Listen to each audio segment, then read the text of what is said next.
She slid the papers across the kitchen table like she was doing me a favor. No envelope, no explanation, just a stack of printed pages, face up, pushed toward me while she poured her morning coffee. I looked down.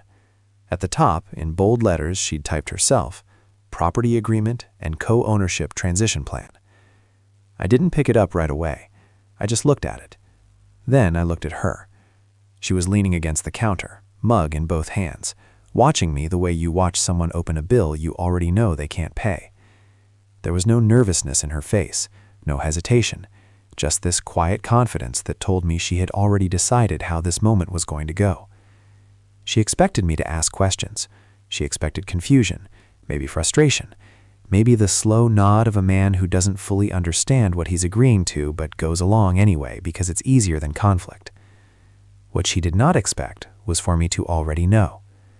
3 weeks before that morning, I had sat in a lawyer's office 12 minutes from our house and spent 90 minutes going over every document connected to that property. The deed, the original purchase agreement, the title history, all of it. I knew exactly where I stood. So when she pushed those papers across the table, I didn't react. I picked them up slowly, flipped through a few pages without reading them, set them back down, and said I'd look them over later. That was it. She seemed satisfied with that. She finished her coffee, grabbed her bag, and left for work.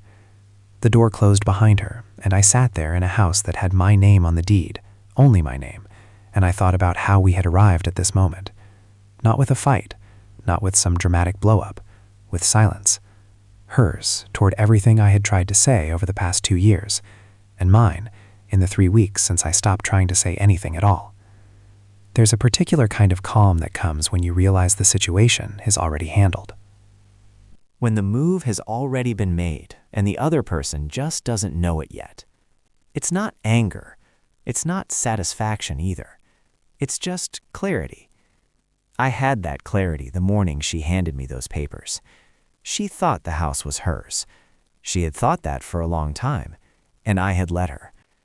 I bought the house 4 years before I met her. That matters, not as a legal footnote, but as context for everything that came after. Because the house was never a shared dream we built together. It was an existing life she stepped into. And somewhere along the way, she rewrote that story in her head until the original version disappeared. When we met, I was 31. The house was 2 years old, in my name. I'd saved for 6 years to put down a serious payment, lived below my means longer than most people would tolerate, and closed on it alone on a Tuesday afternoon with no one there to celebrate with me except my realtor. I was proud of it, quietly proud, the way you are when something costs you real sacrifice and you don't need anyone else to validate it. She came into my life 8 months later. We met through mutual friends, dated for about 1.5 years, and got married in the backyard of that house on a warm Saturday in October. Her idea. I liked it. It felt personal. Looking back, I wonder if that was the first moment the boundaries started to blur. Not through any bad intention on her part, at least not then. But when you get married in a place, it becomes part of your memory of it, part of your identity connected to it. I think that's where the shift started, quiet and slow. The early years were good, genuinely good. She had her own career, her own income, her own sense of self. We split bills fairly. She contributed to the mortgage voluntarily, and I appreciated that. I never asked her to. The house was mine legally, and we both understood that without it needing to be said out loud. But understanding something and accepting it are two different things. Around year 3 of the marriage, the language started to change. Small things at first. Our house became my house when she talked to friends. Not our bedroom, my room I finally got to decorate. Not our backyard, the yard I've been working on. I noticed it. I didn't say anything immediately because it felt petty to correct. People speak loosely, I knew that. But loose language, repeated long enough, starts to feel like fact. To the person saying it, to everyone listening, and eventually, maybe, to the person who should be correcting it but keeps deciding not to. That was my mistake. Not the legal one, I was protected there. The quieter one. The one where I kept giving her the benefit of the doubt past the point where doubt was reasonable. By year 4, she didn't just speak about the house like it was hers. She had started to act like it. It started with the kitchen. She wanted to renovate it. New cabinets, new countertops, a different layout. I wasn't opposed to updates. The kitchen was dated, and I said so myself. But the way she approached it didn't feel like a conversation between two people who shared a life. It felt like a notification. She had already picked the contractor, already gotten a quote, already chosen the cabinet style. She showed me the plans the same way she'd later slide those papers across the table, as something decided, not something discussed. I asked how she planned to pay for it. She said we'd split it. I pointed out that the house was in my name, and a renovation that size should probably be something we agreed on together first. She looked at me like I'd said something unreasonable. "It's our home," she said. "Why are you being weird about it?" I let it go. The renovation happened. The kitchen looked good, and I told myself that was a reasonable compromise. But compromise, when it only moves in one direction, isn't compromise. It's just a slow surrender. After the kitchen came her mother. Her mother needed a place to stay for what was described as a few weeks while her apartment situation got sorted out. I said okay. 6 weeks became 4 months. Her mother rearranged the guest room furniture, claimed the second bathroom entirely, and began offering opinions on how the front garden should be landscaped. When I raised it with my wife, calmly, privately, she accused me of making her mother feel unwelcome. The conversation ended there. Then came the dinner party. We hosted her side of the family for her cousin's birthday, maybe 14 people in total. At some point during the evening, I was in the hallway and I heard my wife giving someone a tour of the house. Her voice was bright, proud, comfortable. "This is what I did with the living room," she said. "I had the whole thing repainted. Took me forever to find the right color." I had found the color. I had spent 2 weekends testing samples on the wall because she couldn't decide. I said nothing about that. Then she walked them toward the back and said, loud enough for the room to hear, "The whole house has been a project, but it's finally starting to feel like mine. Not ours. Mine." Several people laughed warmly. A few nodded. No one questioned it. And I stood in that hallway holding a drink, listening to the story of my house being retold, with me written almost entirely out of it. I smiled when people looked at me, made a joke, kept the evening moving. But something shifted that night. Not dramatically. No single moment of rage or decision. Just a quiet internal line being drawn. I had let the language slide. I had let the contractor happen. I had let her mother stay. I had let the narrative build piece by piece, because each individual moment seemed too small to fight over. Together, though, they weren't small at all. Together, they were a claim. It was a Sunday afternoon, about 6 weeks after that dinner party. Her sister was visiting. They were sitting on the back porch while I was inside, moving between the kitchen and the living room, close enough to hear them through the open sliding door without either of them knowing it. I wasn't trying to listen. I was putting away groceries. But voices carry when people feel comfortable, and they were comfortable. Her sister was asking about the neighborhood, property values, whether we plan to stay long-term, that kind of thing. Normal conversation. I wasn't paying close attention until I heard my wife's tone shift into something more certain than usual. "I'm not going anywhere," she said. "This house is mine. I've put too much into it." Her sister asked something I didn't catch. My wife laughed a little. "He owns it on paper, but honestly, he just lives here. This place is mine in every way that actually matters." I stopped moving. I stood in the kitchen with a box of pasta in my hand, and I stayed completely still for a few seconds. Not because the words were shocking in isolation, but because of how easily she said them, how natural it sounded, like it was something she had thought so many times that had stopped feeling like an opinion and had become, in her mind, simply the truth. "He just lives here." I set the pasta down. I finished putting the groceries away. I walked to the other side of the house and sat in the small office I used for work, and I stayed there until her sister left. That evening was normal. She made dinner, we watched something, she fell asleep on the couch. Everything looked exactly the same as it always did, but I was thinking clearly for the first time in a long time. I had spent 2 years telling myself the language was loose, the behavior was manageable, the issues were small enough to absorb. I had been extending patience like it was unlimited, and she had been spending it blanket loss. What she said on that porch wasn't loose language. It wasn't a casual slip. It was a belief. A fully formed, privately held belief that she had already won something she had never actually been given. And if she believed it that completely, it was only a matter of time before she acted on it in a way I couldn't quietly absorb. That night, after she went to bed, I opened my laptop and searched for real estate attorneys in our area. I wasn't emotional about it. I wasn't angry in the way that makes you do things you regret. I was just done waiting to see how far this would go. I already knew how far it would go. I made an appointment for the following Thursday. I closed the laptop, and I went to sleep in my house. The office was quiet, third floor of a building downtown. Small waiting area, nothing dramatic about it, just a place where people came when they needed the law to say out loud what they already knew to be true. I had brought everything: the original deed, the purchase agreement from 7 years ago, the title documents, the mortgage history showing every payment made from my personal account before and during the marriage. I had organized it all into a folder the night before while she slept, then left it in my car so she wouldn't see it. The attorney's name was Gerald. Straightforward man, early 50s, the kind of professional who doesn't waste words. He looked through my documents for about 10 minutes without saying much. Then he looked up. "Your position is clean," he said. "You purchased before the marriage, the deed has never been amended, and there's no commingling of funds that would create an automatic claim." I asked him what that meant practically. He told me that unless I had signed something giving her an ownership interest, or unless a court found unusual circumstances, the house was mine. Her contributions to the mortgage, made voluntarily without a written agreement, would be difficult to leverage into an ownership claim. Her renovations, same situation. I asked about the co-ownership agreement she had been building toward. I didn't mention the papers yet, because she hadn't presented them formally at that point, but I described the direction things were heading. He nodded, like he'd heard it before. "If she presents you with something like that, don't sign it. Bring it here first. Once you sign, the conversation changes entirely." That was clear enough. But then he told me something I wasn't prepared for. He had a colleague who specialized in title work. As part of the consultation, he'd done a routine check on the property.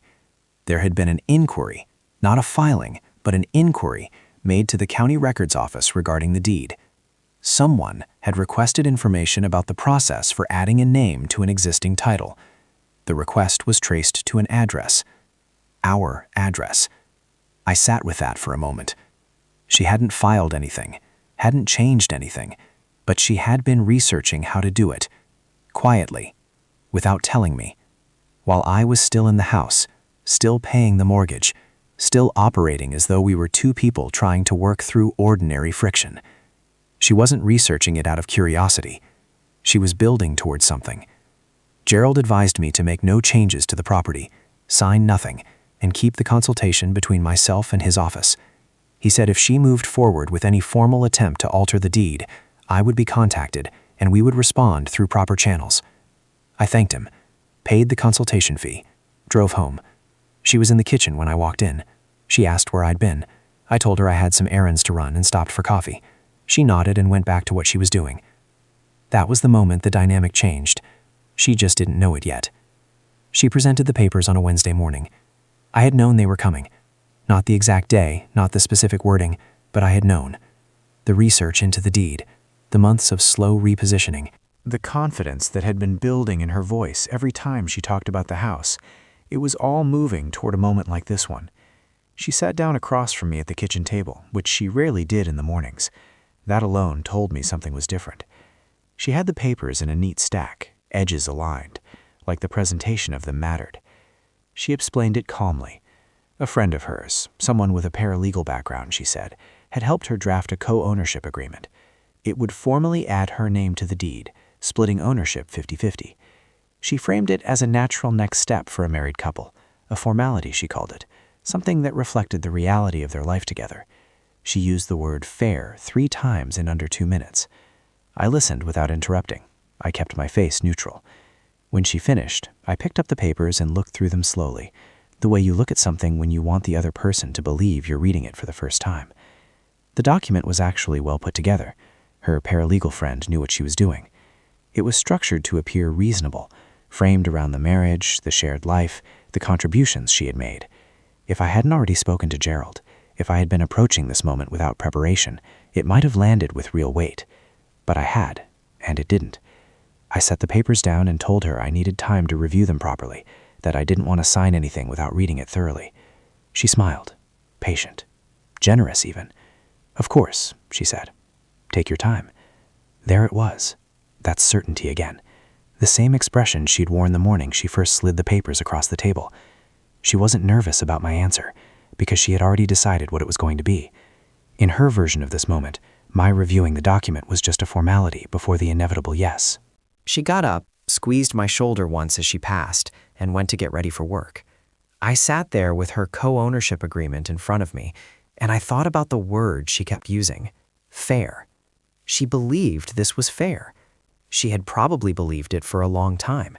And in the story she had been telling herself, the one where she built this home, transformed it, invested herself into it, maybe it even felt fair.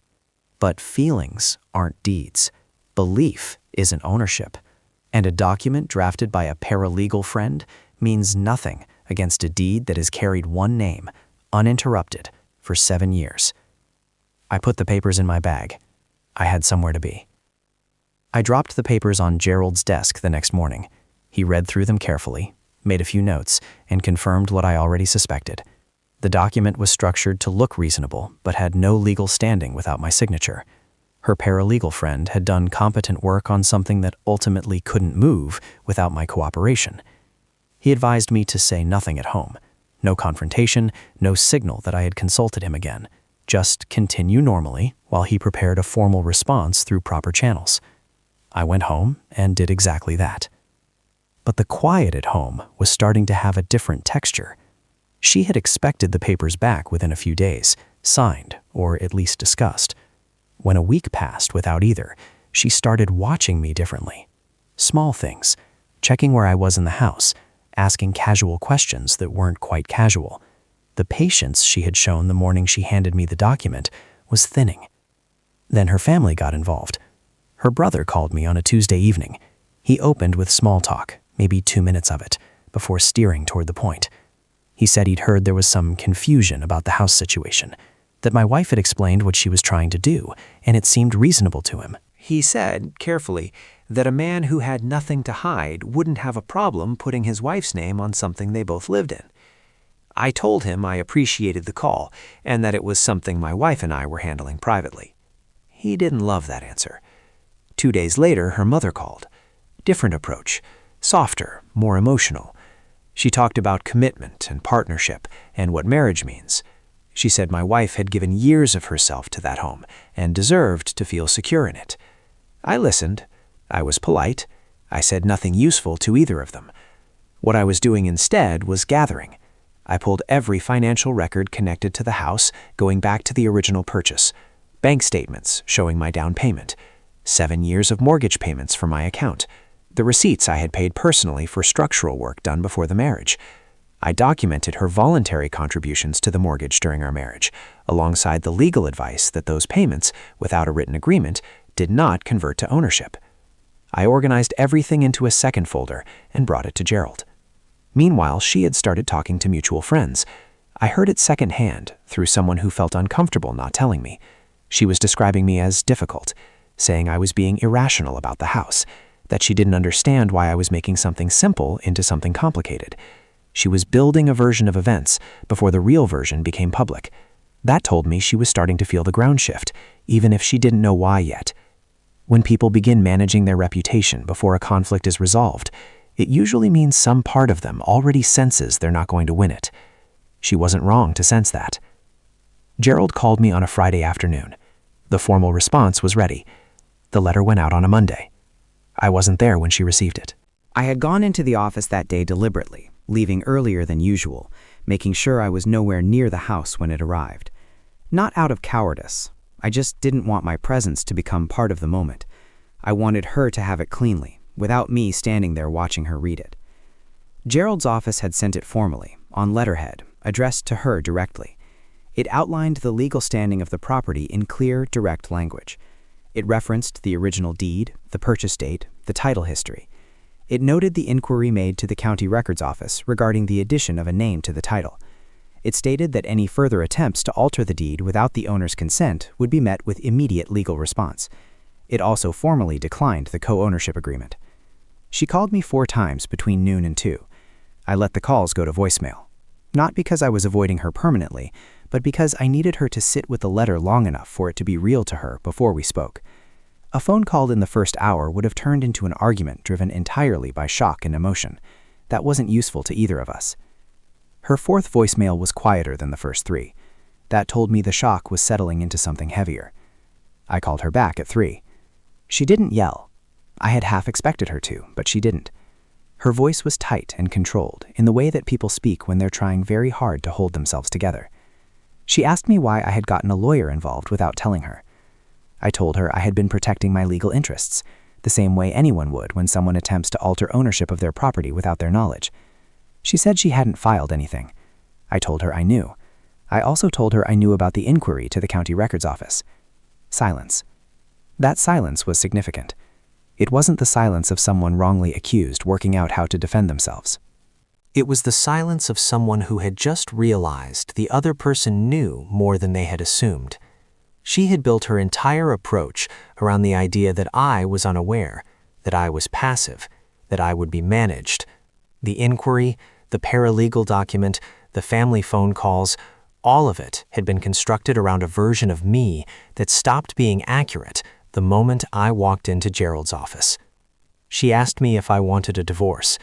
I told her I didn't know yet, that what I wanted was for her to understand what had actually happened here and what it had cost. She said she needed time to think. I told her that was fair. We hung up.